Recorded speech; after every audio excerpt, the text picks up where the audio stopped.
कुमार चंद्राकर नशे की हालत में हरीश कुमार के साथ अननेचुरल सेक्स कर देता है।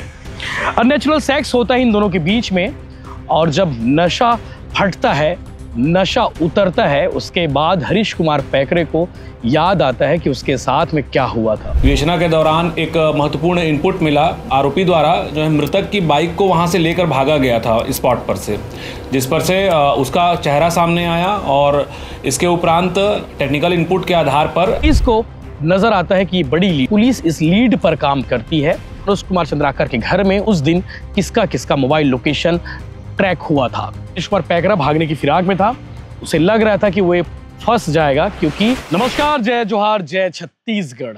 हर क्राइम स्टोरी हमें कोई ना कोई सबक जरूर देती है। आज जो स्टोरी मैं आपको बताने वाला हूं, ये बिलासपुर जिले के सरकंडा थाना पुलिस क्षेत्र का मामला है। 23 दिसंबर को एक मुलाकात होती है रेलवे स्टेशन में। प्रभारी प्राचार्य मनोज कुमार चंद्राकर और 24 साल के हरीश कुमार पैकरा, ये दोनों पहली बार मिलते हैं स्टेशन में, और उसके बाद इनकी बातचीत इतनी ज़्यादा हो जाती है, इतने ज़्यादा घुल मिल जाते हैं कि अगली सुबह दोनों एक बार फिर से मुलाकात करने को राज़ी हो जाते हैं। मनोज कुमार चंद्राकर उस दिन घर में अकेले थे। 24 दिसंबर, तारीख आप याद रखिए, 24 दिसंबर 2024। 24 दिसंबर 2024 को शाम को मनोज चंद्राकर अपने एक दिन पहले साथी को बुलाते हैं, हरीश कुमार पैकरा को, जिससे मुलाकात स्टेशन में हुई थी। हरीश कुमार पैकरा घर पहुंचता है। दोनों शराब पीते हैं। उस दिन घर में सिर्फ 2 ही लोग थे। शराब पीते हैं। शराब पीने के बाद मनोज कुमार चंद्राकर नशे की हालत में हरीश कुमार के साथ अननेचुरल सेक्स कर देता है। अननेचुरल सेक्स होता है इन दोनों के बीच में, और जब नशा फटता है, नशा उतरता है, उसके बाद हरीश कुमार पैकरे को याद आता है कि उसके साथ में क्या हुआ था।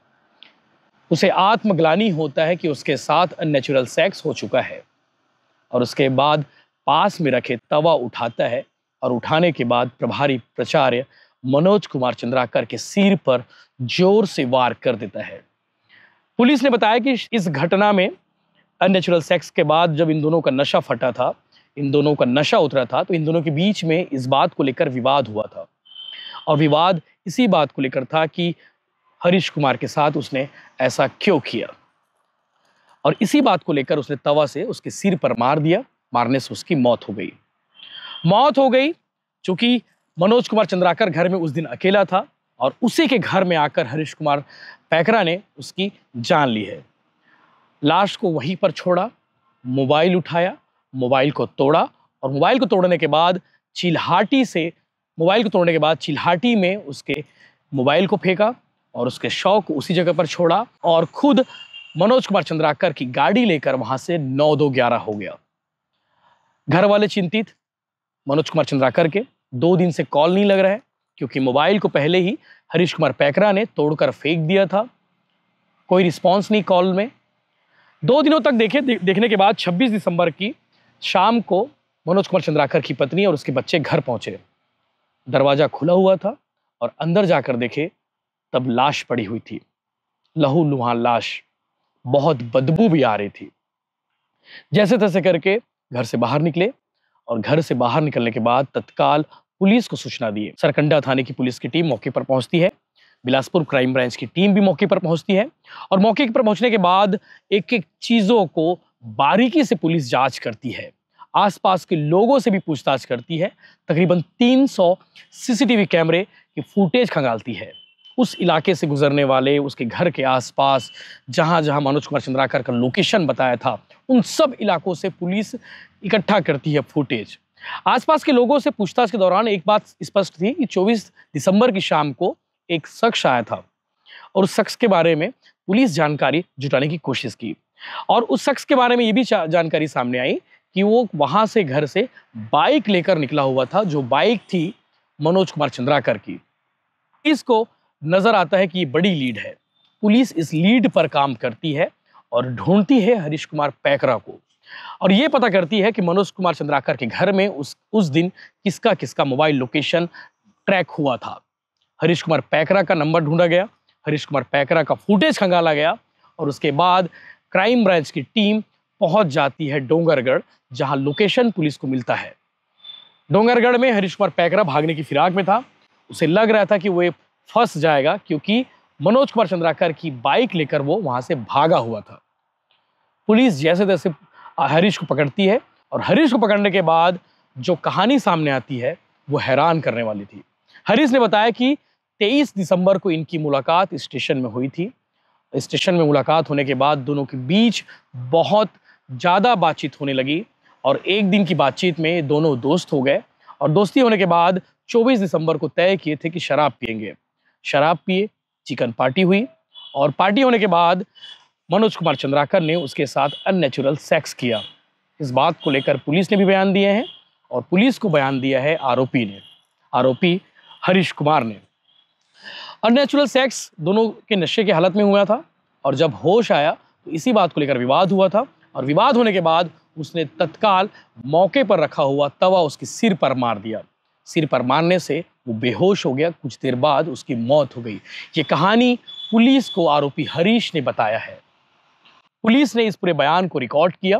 रिकॉर्ड करने के बाद जब सारे जो कड़ियां मिलनी शुरू हो गई कि कैसे इस आरोपी ने मनोज कुमार चंद्राकर की हत्या की है, उस कड़ियां जुड़ने के बाद पुलिस ने प्रेस कॉन्फ्रेंस करके इस पूरे मामले का खुलासा किया है।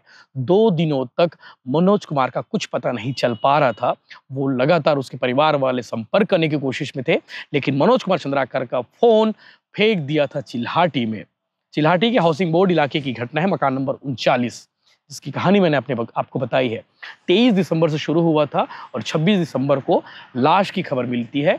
लाश की खबर के बाद 2 दिन बाद पुलिस ने इस पूरे मामले का खुलासा किया है। आगे आप सुनिए पुलिस अधिकारियों ने प्रेस कॉन्फ्रेंस के बीच क्या कुछ कहा है। इसका की जो हत्या हुई थी उसमें किस तरीके से आप आरोपी तक पहुंचे, क्या क्या इसमें आपको एविडेंस मिले? 2 दिवस पूर्व ग्राम चिल्हाटी में एक व्यक्ति की हत्या हुई थी, मनोज चंद्राकर नाम के व्यक्ति की, जिसमें मौके पर पुलिस अधीक्षक द्वारा और थाने सरकंडा, मोपका चौकी और एसीसीयू की पूरी टीम के द्वारा इंस्पेक्शन किया गया था। निरीक्षण करने पर व्यक्ति की मृत्यु सिर में चोट आने से, जो वहाँ पर मौके पर जो खोजबीन की गई उसमें वहाँ पर तवा रखा हुआ था, उसके द्वारा उसमें चोट आने के कारण मृत्यु होना प्रतीत हुआ। आसपास में फील्ड में जो मौजूद थे स्टाफ, उन्होंने वहाँ पर थोड़ी इनपुट जानकारी एकत्रित की और उसके उपरांत उसके थोड़े से व्यक्ति की जो आचरण थे उसके हिसाब से फिर आगे लीड लिया गया। वहाँ पर मौके पर सीसीटीवी फुटेज थे, उनको देखा गया। साथ में इनके पास जो मिलने जुलने आने वाले थे ऐसे लोगों के बारे में पतासाजी की गई और एक संयुक्त टीम बनाई गई। संयुक्त टीम के द्वारा फिर इसमें आगे विवेचना करते हुए, विवेचना के दौरान एक महत्वपूर्ण इनपुट मिला। आरोपी द्वारा जो है मृतक की बाइक को वहाँ से लेकर भागा गया था स्पॉट पर से, जिस पर से उसका चेहरा सामने आया और इसके उपरांत टेक्निकल इनपुट के आधार पर आरोपी को डोंगरगढ़ से पूरी टीम ने गिरफ्तार किया है। पूछताछ में आरोपी ने यह बताया कि उसकी पहचान घटना के 2 दिन पूर्व ही मृतक से हुई थी और उसने मृतक के द्वारा आरोपी को अपने घर में खाना खाने के लिए बुलाया था और बुलाने के उपरांत आरोपी द्वारा वहाँ पर शराब का सेवन किया गया। आरोपी मृतक दोनों के द्वारा शराब का सेवन किया गया, वहाँ पर खाना खाया गया। उसके उपरांत मृतक द्वारा आरोपी के साथ अप्राकृतिक संबंध बनाया गया। नशा थोड़ा सा उतरने के बाद आरोपी जब होश में आया तो उसे ग्लानि महसूस हुई और वो क्रोध से उसने वहाँ रखे तवे से और वहाँ पर पेचकस जो था उसके माध्यम से उसकी सिर में वार करते हुए हत्या कारित कर दी। इस प्रकार से प्रकरण में आरोपी को उसके विरुद्ध अपराध सबूत पाए जाने से गिरफ्तार कर उसे न्यायिक रिमांड पर भेजा। मोबाइल, मृतक का जो मोबाइल है उसको किस तरीके से उसने नष्ट किया? मृतक के मोबाइल को घर में वो अपनी आरोपी को यह डाउट होगा था कि कहीं उसका फोटो और या फिर कुछ भी डिटेल्स वगैरह आरोपी के मृतक के फ़ोन में तो नहीं है करके उसने मृतक के फ़ोन को घर से ले गया था और तोड़कर चिल्हाटी के पास ही फेंक दिया था।